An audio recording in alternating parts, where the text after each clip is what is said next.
27 ديسمبر ذكرى زواجي، ولأنه هيدي أول سنة حبيت أحتفل فيها معكم بطريقة مميزة. طلبت منكم على انستغرام وفيسبوك تسألوني أسئلة لها علاقة بالزواج أو العلاقات، يمكن قصص شخصية عني بتحبوا تعرفوها، ويمكن نصايح أنتم بحاجة لها. فبهيدا الفيديو رح جاوب على كل أسئلتكم، تابعوني للآخر.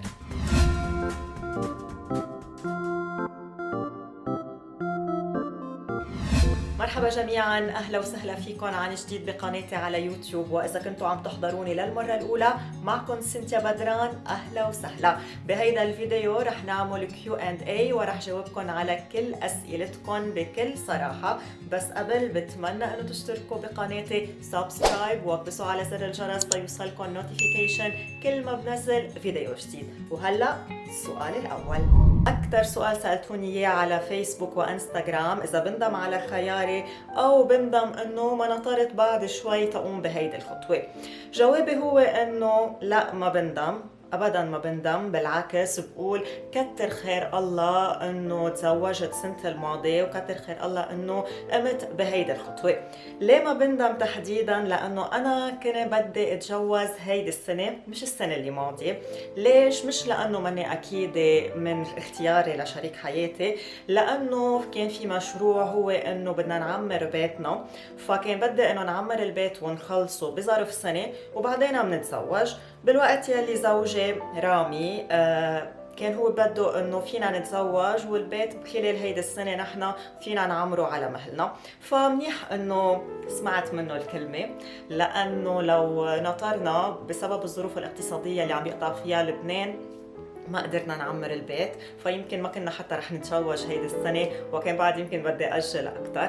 وشغلة تانية كمان كتير مهمة، إنه بسبب كورونا لو بدنا نتزوج هيدي السنة ما كانوا كل الأشخاص اللي منحبهم رح يكونوا موجودين معنا بالعرس، كنا رح نضطر إنه نتزوج لحالنا مع أهالينا. بالوقت يلي السنة الماضية كل الأشخاص يلي عن جد منحبهم كانوا كلهم موجودين بالعرس، وهيدا الشيء كان كتير كتير حلو. وبالنسبة لإلي العرس كتير مهم إنه يكون في الأشخاص يلي نحن منحبهم من أصدقائنا وأهالينا يكونوا موجودين بالعرس. فقول كتر خير الله إنه تزوجت السنة الماضية وما أجلت أبداً لهيدي السنة. قبل ما جاوب عن السؤال الجديد، نسيت قلكن انه باخر الفيديو رح فرجيكن مقتطفات من عرسي، فاذا حابين تشوفوا كيف كنت نهار عرسي وكيف كان جوزي وكيف كانت الزينه وكل هود القصص، تابعوني لاخر الفيديو. تاني سؤال، اذا فيك تغيري اشياء برامي شو هن؟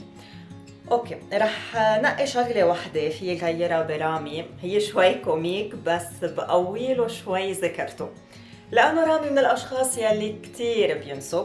هيدا الشيء ما بيزعجني أو بيعصبني، بس بمحل معين بتعبني، لأنه دايماً لازم ذكره بالقصص يلي لازم يعملها. بدي دايماً مثلاً بس نروح عند أهله أو عند أهلي دايماً بينسى يا البوشات يا التليفون يا شارجر التليفون، مرات بنوصل على السيارة ناسي المفاتيح، فدايما بدي ذكره بالقصص. اذا في شيء تاني يوم بده يعمله او طالبته منه من عشيه بدي ذكره. تاني يوم الصبح اذا انا كنت بالشغل بدي ابعث له على الواتساب انه تذكر هيدي الشغله ما تنسيها، قبل ما يظهر من البيت بدي ارجع اذكره. فهيدي الشغله هيك بتتعبني، خصوصا انه انا بكون ايام كتير بشغلي، عندي كتير قصص تانية بدي افكر فيها، فبقوي له شوي ذاكرته بصير تمام. السؤال يلي بعده، شو أصعب شي بأول سنة زواج وما كنت متوقعتيه؟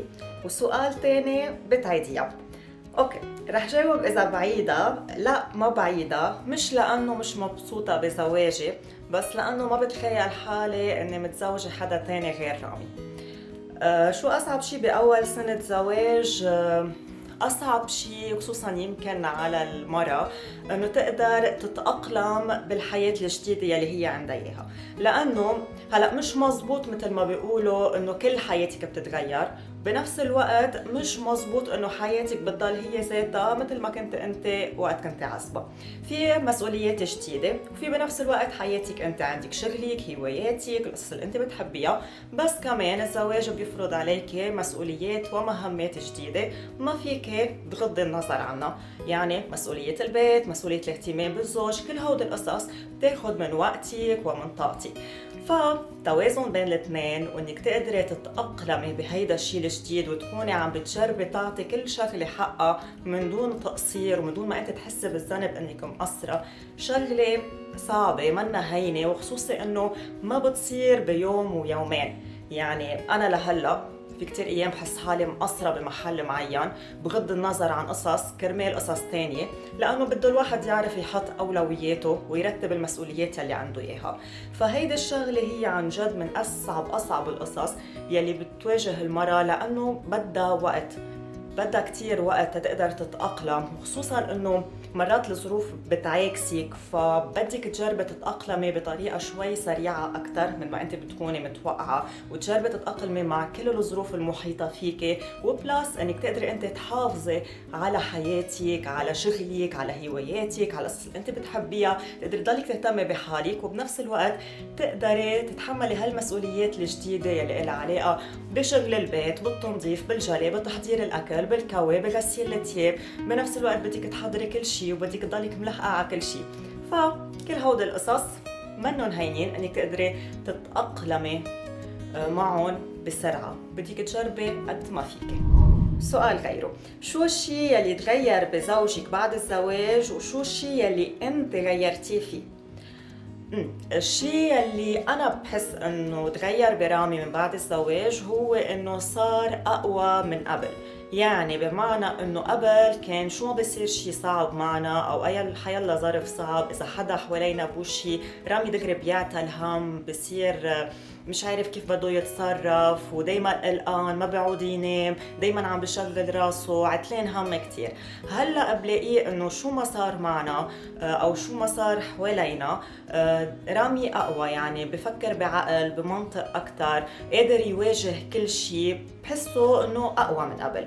هلا الشيء يلي انا غيرته فيه هو شيء بلشت اشتغل عليه حتى من قبل ما نتزوج، هو انه يجرب انه يهتم بحاله اكثر ويكون ماشي بنظام حياة صحي اكثر، لانه رامي من الاشخاص يلي كان بمحل معين ناسي حاله، بيهتم بكل الاشخاص اللي حواليه وبيهمل حاله وبيهمل صحته كثير. فمن قبل ما نتجوز مثلا انا كنت دايما بالمناسبات جيب له هديتين، هدية تكون هدية عن جد هو بحبها، والهدية الثانية كانت دايما اشتراك بالنادي الرياضي، لأنه تشجعه كرمال يمشي ويعمل رياضة أكثر. فكنت دايما أني جيب له هيدي الهدية. فهيدا الشيء عن جد خلاه انه يروح هو على النادي الرياضي. اول شيء ما كان يحب يروح غصبا عنه، بعدين شوي شوي صار هو هلا دائما بيمشي، يعني مثلا حتى هلا بظرف كورونا بس مثلا بالبيت دائما بده يمشي، دائما بيتحرك.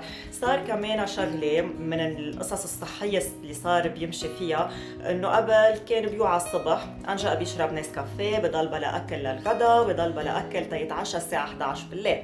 هلا رامي منه لحاله صار انه منوع الصبح بنتروق وبنشرب نسكافيه، على وقت الغداء بيتغدى، العشاء بيكون الساعة 7:30 8 ماكسيموم 9 إذا كترت يعني، وبياكل شيء خفيف في حالة تأخر تيتعشى. فهيدا الشيء اللي جربت اني غيره فيه، وكتير فخورة بحالي اني قدرت اعمل هيدا الشيء، لانه منه شيء هين انه شخص يكون معود على نظام معين كل حياته فجأة يجي شخص من برا يغير له هيدا النظام. فان شاء الله يضل هيك هيدا الشيء اللي قدرت اغيره فيه. هلا السؤال اللي بعده هي نصيحة، هي صبية أنا جاوبتها على الخاص بس ما كان بدي أتأخر لأنه عليها، بس يمكن في كتير صبايا عم بيحضروني فمشان هيك رح أرجع جاوب عن هيدا السؤال. هي قالت لي إنه بتحكي مع شاب هو حبيبها، بس قالها إنه سألها إذا هي مشتاقت له، فهي استحيت تقول له إذا مشتاقت له أو لا، فهو بطل عم بيحكي معها كرمال انه يعلمها او يقصصها انه انا رح خليك فرجيكي كيف بتشتاقي لي. فانا قلت لها للصبيه وهيدا رايي، يمكن انتم توافقوني يمكن لا، بس هي طلبت رايي وانا رح جاوبها.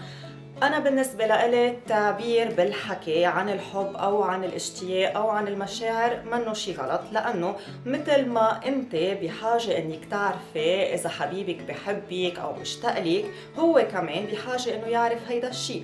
فإنك أنت تجي تقولي له إنك اشتقتي له، وخصوصا إنه هو سألك، فمش غلط إنك أنت تقولي له إنه إيه أنا اشتقت لك. ما هيدا شي طبيعي، مش لازم نستحي إنه نعبر عن مشاعرنا، ما نحن هيدا الشيء بحاجة له، فكمان الشخص الثاني هو بحاجة له، فأكيد مش غلط إنك تقولي له إنك اشتقتي له. السؤال اللي بعده هو كمان نصيحة. في حدا قايل لي بونجور، أنا من الناس يلي ضد مشروع الزواج، بشوفه أفشل مشروع ممكن يصير. بعد سنة خبرينا عن تجربتك ومن دون مجاملة وتزيف. أوكي، أول شغلة بالنسبة لإلي، الزواج منه مشروع. يعني هيدا التعبير هيدا القناعة اللي بيكون عنا إياها إنه الزواج مشروع، بالنسبة لإلي هيدا شيء كتير غلط. ليش؟ لأنه المشروع أول شيء هو بيكون شيء مادي، عنده نقطة بداية بده يوصل لمحله وينتهي. فالزواج أول شيء منه مادي، والزواج ما ببلش وبده يخلص بمحل معين. فبدنا نتفق على شغلة، إنه الزواج منه مشروع. بالنسبة لإلي الزواج هو فصل من قصة حياتنا. في أشخاص بيعيشوا هيدا الفصل وبيكملوا قصة حياتهم هن ومتزوجين، وفي أشخاص ما بيقطعوا بهيدا الفصل بحياتهم وقصة حياتهم بتكمل من دون زواج. وهيدا الشيء بيرجع إنه نحنا يا منتلاقى بالشخص يلي منلاقي إنه نحنا قادرين نكفي حياتنا معه، أو ما منتلاقى فيه لأنه يمكن مش قدرنا إنه نحنا نتلاقى فيه. أنا من الأشخاص يلي ما كنت نبج إنه أنا بدي أتزوج، ما كنت نبج على شخص إنه بدي إياه يكون شريك حياتي، ما كنت نبج على هيدا الشريك. كان دايماً عندي قناعة إنه أنا بدي أعيش حياتي بشغلي، بطموحاتي، بالقصص اللي بحب أعملها، بالمهارات اللي عندي إياها، بهواياتي. طول ما إنه أنا عم بعمل كل هود القصص يلي هن من شخصيتي ومن حياتي ويلي هن بيعطوني فرح بحياتي، أنا وعم بمشي على هيدا الطريق يلي هي طريق حياتي، يمكن اتلاقى بالشخص المناسب وكمل حياتي معه. وإذا ما تلاقيت فيه، بس بكون عارفة إنه أنا عم بعيش حياتي مثل ما أنا بدي ومثل ما أنا بحب، وشاءت الظروف إني أتلاقى برامي وإنه يكون هو شريك حياتي. فأنا دايماً بنصح كل شاب وصبية إنه هن ما يفتشوا على شريك حياتهم تفتيش ويصير هيدا هوس لألون، إنه أنا عايشة بس لأنه بدي أتزوج، أو عايشة بس لأنه بدي لاقي الشخص المناسب. وبصير كل ما اتلاقى بشاب أو كل ما شاب يتلاقى بصبية بده يحكي معه ويجرب يتعرف عليها، ويمكن هي تكون ويمكن لا. أنا بالنسبة لإلي هيدا الشيء ما بلاقيه كتير مزبوط. أوكي، منتعرف منتلاقى بأشخاص، بس من دون ما يكون هيدا هوس لإلنا ويصير يعملنا قلق بمحل معين. فينا نعيش حياتنا ورح نتعرف على كتير أشخاص نحن وعم نعيش حياتنا.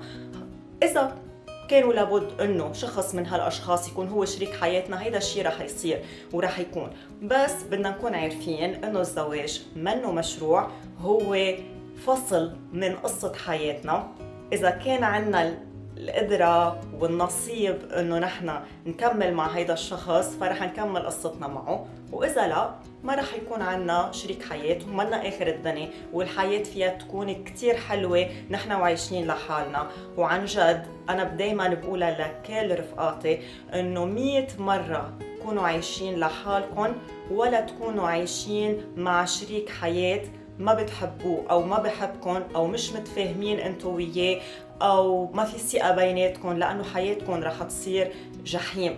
لأنه وقتا بنختار إنه نتزوج بيكون في 3 قصص كتير أساسية: الحب أكيد، بس في الاحترام وفي الثقة. إذا هودل ال3 منن موجودين بيكون في خلل بالعلاقة. يعني بده يكون في احترام وتفاهم ونعرف كيف نحكي مع بعض، لأنه بكل شيء بده يكون في تعارض، يمكن بالأفكار، اختلاف بمحل معين، يمكن بقصص كتير بسيطة ما بنكون نحن مفكرين فيها قبل الزواج. فإذا ما كان في احترام ونعرف نحكي بحوار وتفاهم بين بعض، رح يصير في مشاكل وصوتنا يعلى على أبسط القصص. وإذا ما كان في ثقة، رح نكون عم نعيش بقلق كتير كبير وما رح نحس إنه الحياة حلوة. بالعكس، في 3 قصص كتير مهمين قبل ما بدنا نقدم على خطوة الزواج، كتير ضروري إنه نفكر فيهم. يعني الزواج شغلة كتير كبيرة، منا هينة أبداً، بس بدها كمان من الطرفين انه هن يكونوا واعيين على الخطوة يلي عم بيقوموا فيها، ويكونوا اثنيناتهم بدهم يقوموا بهيدي الخطوة، ويكونوا اكيدين انه بطل بدهم يفكروا بالانا، بدهم يفكروا بالنحنا. بس يقدروا يتخلوا عن انانيتهم ويفكروا بأنه هن صاروا شخص واحد في شيء اسمه نحنا، بكل قرار بدهم ياخدوه بدهم يفكروا بالنحنا مش بالأنا. ساعتها الزواج بيكون شغلة كتير حلوة، وبيكون الزواج هو عبارة عن حياة. انتوا اخترتوا تعيشوا هيدي الحياة اثنين وما تكونوا لحالكم. آخر سؤال هو سؤالين: هل بعدك بتشتغلي على نفس الأهداف يلي كان عندك إياها قبل أو كل شيء تغير؟ وهل الزواج أثر على علاقاتك بالآخرين؟ اوكي، رح كون كتير صريحة معكم انه الاهداف يلي كان عندي اياها قبل والاحلام يلي كنت احلم فيها قبل بعدني لهلا بفكر فيها ودايما بحب اني احققها، وهيدا الشيء ما بيرجع لإلي أنا بس، الفضل الأكبر هو لجوزي، لأنه هو الداعم الكبير لإلي. أنا في كتير أيام بقول إنه خلص ما بقى بدي أحلم بهود القصص، كبرت على هود القصص، صار عندي مسؤوليات تانية، ماني رح أفضى إني أحقق هيدا الهدف بحياتي. هو بيشجعني إنه لا بالعكس، لأنه هود القصص هي اللي بتعطي الفرح بحياتك. هو بحب إنه يشوفني مبسوطة، فدايما بيعطيني بوش إنه أنا لا لازم أحقق هيدا الأهداف. ومن الأهداف يلي عن جد هو شجعني عليها، ولو منه أنا اليوم ما كنت فتحت القناة تبعي على يوتيوب، ما كنت اليوم أنا عم بقدر أتواصل معكم. فهو شجعني كتير لأنه بيعرف قد ايه أنا بحب هيدا الشيء، وقد ايه بحب إني أصور فيديوز وأعمل أبحاث وأحكي مع الناس ووصل أفكار اللي عندي إياها للعالم، وجرب ساعد العالم إنها تفكر بطريقة صحيحة أكتر. اليوتيوب هو من الأهداف اللي كان عندي إياهم، وما كنت قبل إني استرجع إني أفتح هيدي القناة، فهو شجعني كتير. فجوزي من الأشخاص يلي عن جد بشجعوني كتير، وبعدني لهلا أحلامي وأهدافي هي ذاتها لبال صارت عم تكبر أكتر.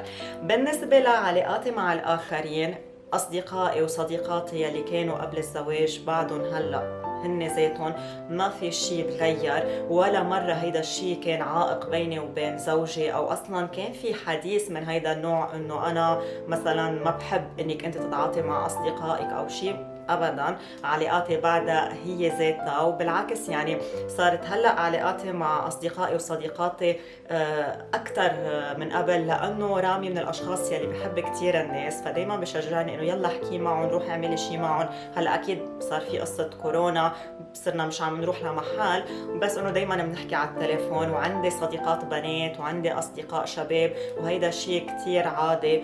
وصرت انا رفقه مع رفقاته هن، وبحبهم كثير مع رفقاته، فما في ابدا اي مشكله بالعلاقات، بالعكس ضلت هي ذاتها. ومش لازم ولا صبيه انه تخلي اي شخص من برا ياثر على علاقاتها مع اصدقائها، لانه هود الاصدقاء هن مثل اخوه لنا، نتشارك نحن وياهم كثير قصص بالحياه بيومياتنا بالتفاصيل الصغيره، فمش لازم نسمح لولا اي شخص من برا انه ياثر على علاقتنا باصدقائنا. هودي اهم الاسئله يلي حبيت اني جاوب عليهم بهيدا الكيو اند اي. بتمنى انه هيك تكونوا صرتوا تعرفوني اكثر. خبروني بخانه التعليقات اذا في قصص ثانيه بتحبوا تعرفوها عني، عن حياتي، عن شخصيتي. خبروني، اسالوني اللي بدكم اياه بخانه التعليقات، او ابعتوا لي مسجز على انستغرام وفيسبوك. وايضا اذا حبيتوا هيدا الفيديو اعملوا لايك، اعملوا كومنت، لانه هودي القصص كثير بتساعدني انه الفيديوز تبعي ينتشروا. واذا حبيتوا هيدا الفيديو كمان ما تنسوا تشتركوا بقناتي سبسكرايب. وهلا مثل ما وعدتكم رح فرجيكم مقتطفات من عرسي، وانا بشوفكم بفيديو جديد الاسبوع اللي جاي. باي باي.